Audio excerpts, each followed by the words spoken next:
Dear Commissioner Dalli, what is your stance on the Hungarian government's plan to ban legal gender recognition for transgender persons in Hungary?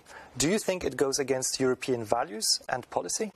It definitely does go against European values and policies, but I will not comment on a particular member state, on the legislative proposals of a particular member state. But of course,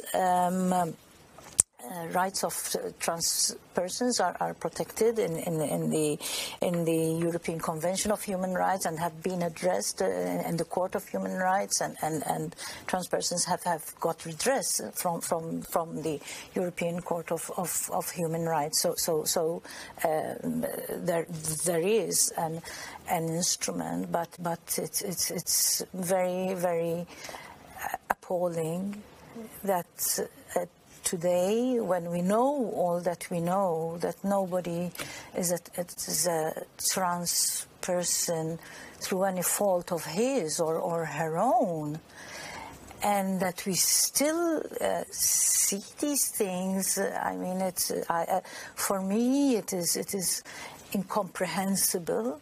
Especially when we know, again, I will refer to the FRA survey on the high rate of suicide, for instance, there is among trans youth.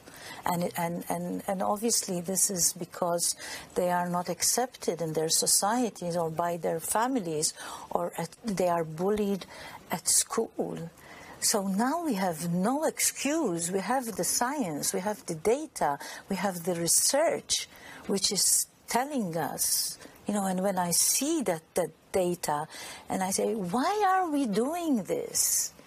Okay, the Commission can, if it's the case, can issue infringement procedures, start infringement and all that.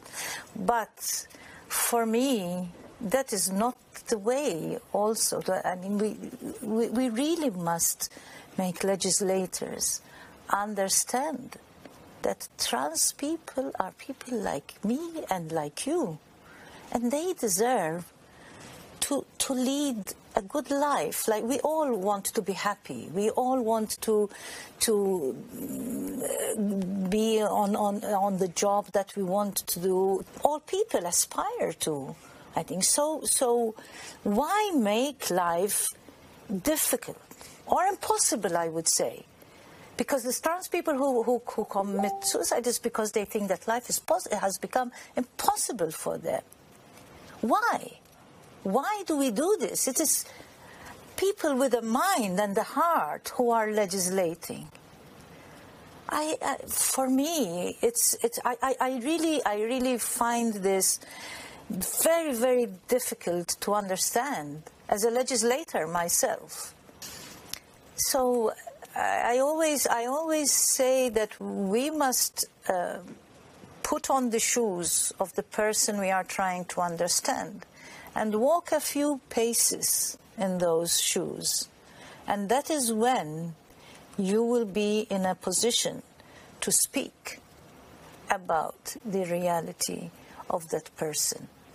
Unless you do that, you have no right to speak for that person, because you don't know what the experience of that person is. Whatever situation, I'm not speaking now about LGBTIQ reality or whatever situation, before you speak about it, you have to, and that is why I said during these 2 months of COVID, we were engaging every day. So the Commission was present every day with these